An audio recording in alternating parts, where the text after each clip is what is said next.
আসসালামু আলাইকুম। ভালো আছেন? আমি ভাই জানি কই সরাতুল। আপনি আমাদের একটু আপনার সাথে একটু কথা বলবেন। আমি বিগত সময়ে নদীর নামে রিপোর্ট করছিলাম, মানুষের হিট দিয়ে মাছ মারে দেখে। এখন কি হিট দিয়ে মাছ মারে মারে না হন না? আমি গত 1 মাস আগে আরো পরে আমি রিপোর্ট করছিলাম যে নদীতে মানুষের নৌকা নিয়ে যায় রাত্রের বেলা, রাত্রের গভীরে, বুঝছেন, হিট দিয়ে মাছ মারে। এখন তো মারে না, 10-12 দিন ধরে আয় না। এখন কি আপনারা মাছ পান?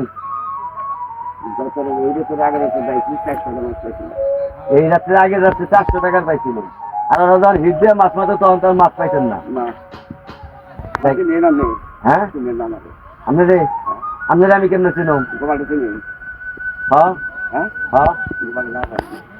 আপনি গোপালের বাপ, আপনি আমার চিনেন নাই?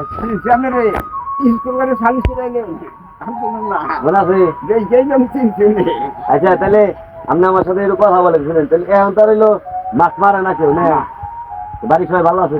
সবাই ভালো আছে। নদীর মধ্যে মাছ মাঝে মধ্যে আমি খাওয়া অন্য নদীর মধ্যে থাকি। হ্যাঁ, না আমি জানি যে আপনি মাছ মারেন। কেউ যদি কিছু কয়, হ্যাঁ, আপনার জানান। আপনারা যদি কেউ কোনো কিছু কয়, আপনি আমারে কইেন, তা তো দেখছেন আপনি। দেখছেন না? দেখছাই তো, সব দেখছেন। আমি এলো যারা হিট দিয়ে মাছ মারে তাদের বিপক্ষে। কারণ হিট দিয়ে মাছ মারুক, জালদা মারুক, জালদা মারুক, এই জালদা মারুক, আর তারপরে অন্য অন্য ব্যবস্থা আছে, ওই যে কি জানি ফানা ফালায় না, ওগুলাতে মারুক, সমস্যা নাই তো। কিন্তু হিট দিয়ে মারলে দেশেরও ক্ষতি, দেশের ক্ষতি না, ছোট ছোট মাছগুলো তো নষ্ট হয়ে যায়। একটা জাল 20 জাল করে কয়। হ্যাঁ, 20 জাল যদি থাকে চাই না আমি, হ্যাঁ, ওইটা মারি আমি আর কাটাম। আর মাছ মারে। হ্যাঁ, আর এই খারাপ ভাই। আচ্ছা আচ্ছা, 2টা খারাপ ভাই। একটা খারাপ ভাই গেলে আসাম আছে। হ্যাঁ, লাইট থেকে আর আমি কথা বলি।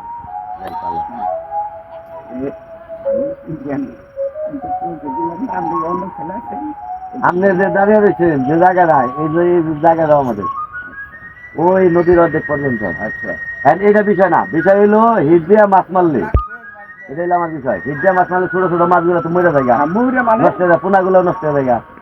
হ্যাঁ, হিট আর আইব না, তাই না? তাহলে আমি যে বুঝ করার পরে ঠিক আর আহে নাই মোটামুটি। কাঁকড়া জাল ভাই, কাঁকড়া জাল কি কোনো অবৈধ নাকি? বড় মাছ ধরে, এটা ছোট মাছ তো ধ্বংস হয় না।